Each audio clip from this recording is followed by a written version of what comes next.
आपको बच्चों के विकास के नॉर्मल डेवलपमेंट माइलस्टोन्स पता रहना बहुत ज़रूरी है। तो अगर आपके बच्चे की उम्र 30 महीने है और आपका बच्चे का स्पीच एज या expressive speech age less than 12 months है, इसका मतलब है ये एज गैप हुई 18 मंथ्स। काफ़ी बार बच्चों में थोड़ा सा डर रहता है, उसको बोलते हैं स्ट्रेंजर एंजाइटी। स्ट्रेंजर एंजाइटी मतलब क्या होता है? कोई अगर अनजान बंदा, अगर मैं सपोज आपके घर पे आ जाऊँ, तो मैं तो आपके लिए अनजान हूँ, तो आप बच्चा मेरे से डर जाता है और छुप के पेरेंट्स के पीछे छुप जाता है। अब दूसरी सिचुएशन आती है कि एक 10 अनजान बंदे आ रहे हैं, बच्चा या तो सबके पास जा रहा है, मतलब उसको ये समझ में नहीं आ रहा है कि ये बंदा हमारे घर वाला नहीं है। इट मीन्स कि बच्चा अननोन मेंबर्स या रिलेटिव्स या अननोन नेबर्स के साथ रिलेट नहीं कर रहा है। मैं अगर उसको हाथ पकड़ लूँ तो तुरंत मेरे साथ चल भी पड़ेगा। सेहतनामा में आज बात घर पर ही कैसे आप अपने बच्चे में ऑटिज्म के लक्षण पहचान सकते हैं और जल्द उन लक्षणों को पहचान कर डॉक्टर के पास कंसल्ट कर अपने बच्चे की ट्रेनिंग शुरू कर सकते हैं। इसी पर बात डॉक्टर सुमित धवन जी एक बार फिर हमारे साथ हैं, उनसे बात करते हैं। बहुत बहुत स्वागत सर। ऑटिज्म के लक्षण घर पर एक माँ अपने बच्चे को पाल रही है, 12 महीने का बच्चा है, जैसे आपने कहा कि जल्दी पहचाने लक्षणों को और तो जल्दी पहुंचे तो बेहतर है। कैसे पहचानेगी आप विस्तार से बताइए। 12 महीने तक का बच्चा है, 15 महीने का बच्चा है, 2 साल का, 5 साल का, कैसे पहचाने माँ? राइट। पहली बात, आपको बच्चों के विकास के नॉर्मल डेवलपमेंट माइलस्टोन्स पता रहना बहुत ज़रूरी है, क्योंकि हम देखते हैं काफ़ी बार पेरेंट्स को यही नहीं पता है कि बच्चे किस उम्र पे बोलने लगते हैं या किस उम्र पे कौन से बिहेवियर्स उनके आते हैं। तो सबसे पहले हमें आइडेंटिफाई करना है प्रॉब्लमेटिक बिहेवियर्स कितना है। नेक्स्ट थिंग हमें पता करना है कि वो बिहेवियर्स या माइलस्टोन किस एज पे आता है, और फिर हम कैलकुलेट करते हैं डेवलपमेंट गैप। डेवलपमेंट गैप मैं आपको धीरे धीरे एग्जाम्पल के साथ समझाऊंगा। आपके पास एक बच्चा आता है, पेरेंट्स आते हैं, 30 महीने का बच्चा है। पेरेंट्स का सवाल है कि बच्चा बोल नहीं रहा है। ओके, हमारा सवाल रहेगा तुम्हारा बच्चा क्या क्या बोलता है? क्या मम्मी बोलता है? नहीं बोलता है। पापा बोलता है? नहीं बोलता है। ये माइलस्टोन ऑलमोस्ट 12 से 14 महीने की एज पे आ जाता है। तो इसका मतलब है अगर बच्चा आपको ये नहीं बोल रहा है, इट मीन्स आपका एक्सप्रेसिव स्पीच जो कि लैंग्वेज है वो 12 महीने या 12 महीने से कम है। तो अगर आपके बच्चे की उम्र 30 महीने है और आपका बच्चे का स्पीच एज या expressive speech age less than 12 months है, इसका मतलब है ये एज गैप हुई 18 मंथ्स। तो आप फर्स्ट लाइन में लिख दोगे कि speech gap is 18 months. That is the first assessment. Next question आएगा कि आपका बच्चा कितना अंडरस्टैंड करता है। अंडरस्टैंड करने के लिए आप हमेशा 3 सवाल पूछते हो कि बच्चा तुम्हारे नाम पे रिस्पॉन्ड करता है। इसका मतलब ये है कि आप बच्चे को नाम से पुकार रहे हैं तो आपकी तरफ वो ध्यान दे रहा है या ध्यान नहीं दे रहा है। आमतौर पे बच्चे 9 से 12 महीने पे नाम पे रिस्पॉन्ड होकर सिर घुमा के देख लेते हैं कि हाँ, मुझे कौन आवाज़ दे रहा है। अगर मैं प्रिज्यूम करूँगा 12 मंथ्स, अगर आपका बच्चा 12 महीने पे भी रिस्पॉन्ड नहीं कर रहा, नाम पे बुला रहे हो लेकिन रिस्पॉन्ड नहीं कर रहा है, इसका मतलब आपके बच्चे का अंडरस्टैंडिंग और response to name is again 12 महीने से कम। इसका मतलब फिर से आपका डेवलपमेंट गैप बना 18 महीने। अब यहाँ पे पेरेंट्स बहुत डिफेंसिव हो जाता है। डिफेंसिव मतलब क्या होता है? वो बोलते हैं मेरा बच्चा बच्चा तो बीच बीच में रिस्पॉन्ड करता है, बीच बीच में मूडी है, खिलौने में अगर बिजी नहीं है तो रिस्पॉन्ड करता है। तो आपका नेक्स्ट सवाल रहेगा कि आपको हर बार बच्चे को रिस्पॉन्ड करने के लिए एक बार बुलाना पड़ता है या एक बार से ज़्यादा बुलाना पड़ता है, या अगर आप बच्चा आपका 5 में से एक ही बार रिस्पॉन्ड कर रहा है, इट मीन्स आपका response to name is inconsistent या कंसिस्टेंट नहीं है। उसे भी हम एक नेगेटिव बिहेवियर मानते हैं, बिकॉज बच्चा 12 महीने से की एज पे नाम पे रिस्पॉन्ड करने लग जाता है। अगर आपका बच्चा 3 साल का हो गया, खाली एक में से 5 बार रिस्पॉन्ड कर रहा है, मतलब रिस्पॉन्स रेट बना सिर्फ 20%, तो अगेन हम उसको मानते हैं कि रिस्पॉन्स रेट, उसका जो response to age is only 12 months, मतलब डेवलपमेंट गैप बना 18 महीने। ये 2 सबसे मोस्ट इंपॉर्टेंट प्रॉब्लम है। थर्ड मोस्ट इंपॉर्टेंट प्रॉब्लम है आई कॉन्टैक्ट। आई कॉन्टैक्ट आपके साथ बच्चा नज़र मिला रहा है या नज़र नहीं मिला रहा है। पेरेंट्स फिर से डिफेंस हुए थे, नहीं नहीं बीच बीच में मिला लेता है। पेरेंट्स हमेशा हर एक सवाल का जवाब नहीं देना चाहते कि नहीं ये बच्चा तो मेरे इस चीज़ में ठीक है। इसको असेसमेंट करने के लिए सिंपल ऑब्जर्वेशन करेंगे कि जब आप दोनों, हम पेरेंट्स और दोनों पेरेंट्स बात कर रहे हैं, कितना टाइम बच्चा रुक के आप दोनों की तरफ देख रहा है, गौर से सुन रहा है, देख रहा है। ये माइलस्टोन बच्चे का 3 से 4 महीने या उससे भी कम एज पे आने लग जाता है। काफ़ी बार ऐसी सिचुएशन आती कि बीच में बच्चा आई कांटेक्ट कर रहा रहता है, 12-14 महीने तक बिल्कुल ठीक रहता है, पर धीरे-धीरे आई कांटेक्ट कम हो जाता है। अब इसको आप कैसे इंटरप्रेट करें? एज़ अ डॉक्टर हम इंटरप्रेट करें आज की डेट पे आपका ये बिहेवियर आया नहीं है। मतलब अगेन आपका आई कांटेक्ट एज बिकम्स 12 महीने से कम, फिर से एज गैप बना 18 महीने। Next important problem, fourth important problem आ जाती है कि बच्चा आपका इंस्ट्रक्शन ले रहा है, इंस्ट्रक्शन नहीं ले रहा है। अब इंस्ट्रक्शन जो है बच्चे ना सिलेक्टिवली लेने लग जाते हैं। सिलेक्टिवली लेने लग जाए मतलब क्या होता है, आप उसको बोलेंगे मोबाइल लेके आ जाओ, बच्चा तुरंत आ जाएगा। उसको बोलेगा चलो बाहर चलना है, वो तुरंत दौड़े दौड़े आ जाएगा। लेकिन अगर उसको मैं बोलूँगा बैठ जाओ, बच्चा नहीं करेगा। अगर मैं उसको हाथ में उसको पेन दे दूंगा, बोलेगा पापा को दे आ जाओ, वो नहीं दे पाएगा, बिकॉज उसको हमारी लैंग्वेज भाषा नहीं समझ रही। अब इसको बोलते हैं one step instruction. One step instruction मतलब मैंने एक चीज़ बोली है, मैं उसको बोलूँगा वो चीज़ वहाँ पे रख दो, ये चीज़ मम्मी को दे दो, ये चीज़ दादू को दे दो। इसमें अब आते हैं 3 चीज़ें। उसको पहले समझना ज़रूरी है कि आपने क्या चीज़ बोली है। आप उसको पेन उठाने बोल रहे हैं, आप उसको दादी को देने बोल रहे हो, और उसको पता रहना चाहिए दादी कौन से कमरे में रुकी है। तो इसमें काफ़ी थॉट प्रोसेस इन्वॉल्व है, उसमें बच्चे का अंडरस्टैंडिंग लेवल इन्वॉल्व है। ये वन स्टेप कमांड 15 से 18 महीने के बच्चे में आ जाता है।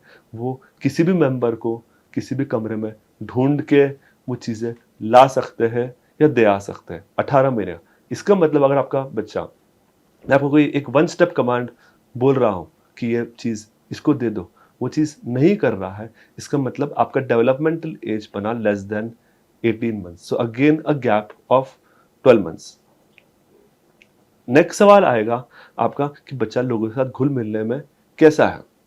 घुल मिलने में कैसा है मीन्स, अगर मैं आपके पास आया हूँ, आपके घर में आया हूँ, तो बच्चा मेरे तरफ देख के शर्मा रहा है, घबरा रहा है, या आपको मैं बोल रहा हूँ कि आपसे कंफर्टेबल होके हेलो बोल रहा है या हेलो नहीं बोल रहा है। काफ़ी बार बच्चों में थोड़ा सा डर रहता है, उसको बोलते हैं स्ट्रेंजर एंजाइटी। स्ट्रेंजर एंजाइटी मतलब क्या होता है, कोई अगर अनजान बंदा, अगर मैं सपोज आपके घर पे आ जाऊँ, तो मैं तो आपके लिए अनजान हूँ, तो आप बच्चा मेरे से डर जाता है और छुप के पेरेंट्स के पीछे छुप जाता है।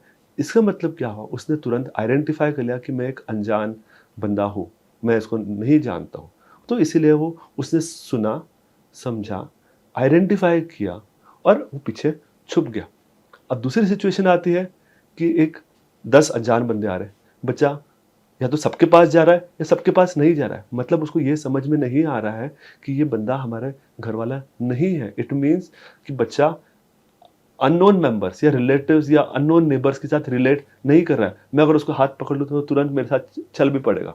तो इसको मतलब ये नहीं पता है कि मैं गुम भी हो सकता हूँ, मैं साथ कोई नुकसान भी हो सकता है। तो फियर ना आना, इसको बोलते हैं सोशली रिलेट ना करना। इसको बोलते हैं ओवर फेमिलियर होना। ओवर फेमिलियर मतलब किसी के साथ भी बच्चा चले जाना। या दूसरा रहता है अनफेमिलियर होना। अनफेमिलियर मतलब किसी से भी कुछ पहचान ना करना। मतलब आप 10 मेंबर आए हैं आपके घर पे, रिश्तेदार आए, सब बच्चे से बात कर रहे हैं कि हेलो हेलो, उसे कुछ फर्क नहीं पड़ता। ना वो आपकी तरफ देख रहा है, ना आपके हाथ की तरफ देख रहा है, वो सिर्फ अपने धुन में इधर उधर भाग दौड़ करने में इंटरेस्टेड है। इसको बोलते हैं सोशली रिलेट ना करना।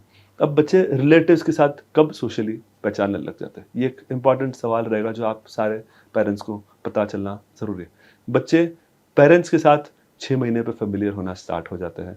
9 से 12 महीने पे वो लगभग घर के 3-4 मेंबर्स दादा दादी के साथ भी फेमिलियर हो जाते हैं। और 15 से 18 महीने की एज पे आसपास के जो पड़ोसी आपको जो रोज़ दिख रहे हैं, काम वाली जो रोज़ दिख रहे हैं, उनके साथ फेमिलियर हो जाते हैं। तो अगर आपका ये माइलस्टोन नहीं आ रहा है कि बच्चा दादी दादा के साथ या पापा के साथ, मम्मी के साथ फेमिलियर नहीं हो रहा है, अब आप इसमें बोले कि बच्चा माँ बाप के साथ फेमिलियर कैसे नहीं हो सकता है। सिंपल सवाल है। आप इसमें एक ही सवाल पूछो, बच्चे को गोद में उठा लो, मदर गोद में उठा लेगी। मदर खुद ही पूछ रही है कि पापा कहाँ है, पापा किधर है, पापा सामने ही बैठे, साइड वाले बीच में ही बैठे, बट उसको समझ में ही नहीं आ रहा कि आप क्या बोल रहे हैं। इसका मतलब वो नाम से पेरेंट्स को आइडेंटिफाई नहीं करता है। बच्चा काफ़ी बार नाम से आइडेंटिफाई नहीं करता है और वो काम से आइडेंटिफाई करता है।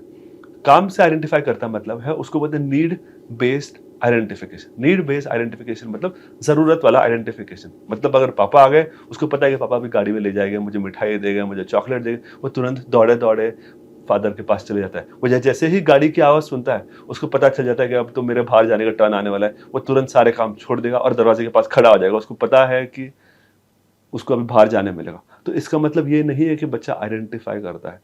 उसका मतलब ये है कि बच्चे की याददाश्त बहुत अच्छी है। उसने तुरंत पहचान लिया कि उसको अभी ये चीज़ मिलने वाली है, तो तुरंत वो उस तरफ भाग गया। इसका मतलब कि नीड बेस्ड आइडेंटिफिकेशन। अगर उसको बच्चे को भूख लगेगी तो वो सिर्फ मदर या दादी के पास ही जाएगा, वो फादर के पास नहीं जाएगा, क्योंकि उसे पता है कि भूख लगी तो मम्मी ही खाना खिलाएगी।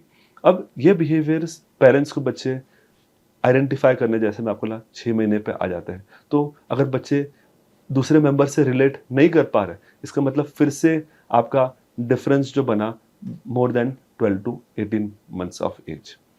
दूसरा आता है कि जो सबसे मेन प्रॉब्लम आती है वह हाइपर एक्टिविटी। हाइपर एक्टिविटी मतलब क्या होता है? हाइपर एक्टिविटी मतलब इस सिचुएशन में मेरे से एक्सपेक्टेड है कि मैं आपके साथ बैठे रहूं, इस सिचुएशन में एक्सपेक्टेड है कि मैं सोफे पे ना चढ़ूं। बच्चा को पता ही नहीं है कि ये मेरा घर है, किसका घर है। वो उसको सिर्फ उछल कूद करना है। कभी वो बेड पे चढ़ गया, कभी टेबल पे चढ़ गया, कभी टेबल से खिड़की पे चढ़ गया, छलांगे लगाना।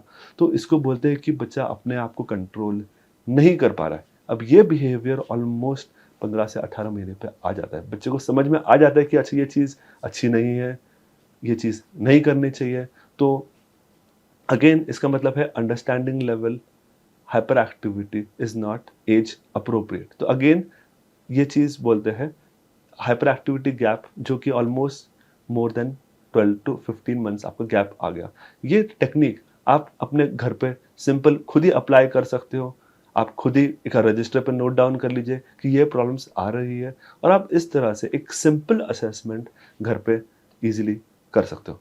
जब हम बच्चा हमारे पास क्लिनिक में आता है तो हम थोड़ी सी डिफरेंट टेक्निक्स यूज़ करते हैं, जिसमें हम परसेंटेजेस कैलकुलेट करते हैं, डेवलपमेंट क्वोशंट कैलकुलेट करते हैं, और उसके ज़रिए हम एक बनाते हैं कि आपके बच्चे का लेवल कितना है। एग्जाम्पल, अगर मैं बोलूँगा कि आपका बच्चा एक वर्ड भी नहीं बोल रहा है, इसका मतलब है कि बच्चे का डेवलपमेंटल एज बना 10 महीने, divide by 30 which is the age of your child, तो आपका डेवलपमेंटल क्वोशंट बना 10/30 मतलब 33%। तो एज अ डॉक्टर हम हमेशा डिफरेंट डिफरेंट प्रॉब्लम्स के लिए डेवलपमेंट क्वेश्चंस अपने फाइल्स पे लिख के रखते हैं। वो है डॉक्टर्स को कम्युनिकेशन की साइंटिफिक लैंग्वेज। साइंटिफिक लैंग्वेज आपके लिए थोड़ा सा डिफिकल्ट है, बिकॉज आपको नॉर्मल माइलस्टोन्स किस एज पे आ रहे हैं आपको एज पेरेंट इतना अच्छे से नहीं पता रहेगा। तो कभी भी अपने चाइल्ड स्पेशलिस्ट से पूछिए, उनको बताइए कि ये बच्चा मेरा नहीं कर रहा है और ये प्रॉब्लम्स आ रही है। जब आप क्लियर कट लिख के उनको बताओगे तो प्रॉबेबली वो आपको बेस्ट गाइडेंस दे पाएंगे। ये तो वही कुछ महीने के जब बच्चे हैं तब। अगर 5 साल का बच्चा है, 4 साल का बच्चा है, फिर कैसे सिम्टम्स पहचाने जा सकते हैं? अब जैसे बच्चा बड़ा होते जाएगा ना, ऑटोमेटिकली थोड़ी बहुत स्पीच आ जाती है।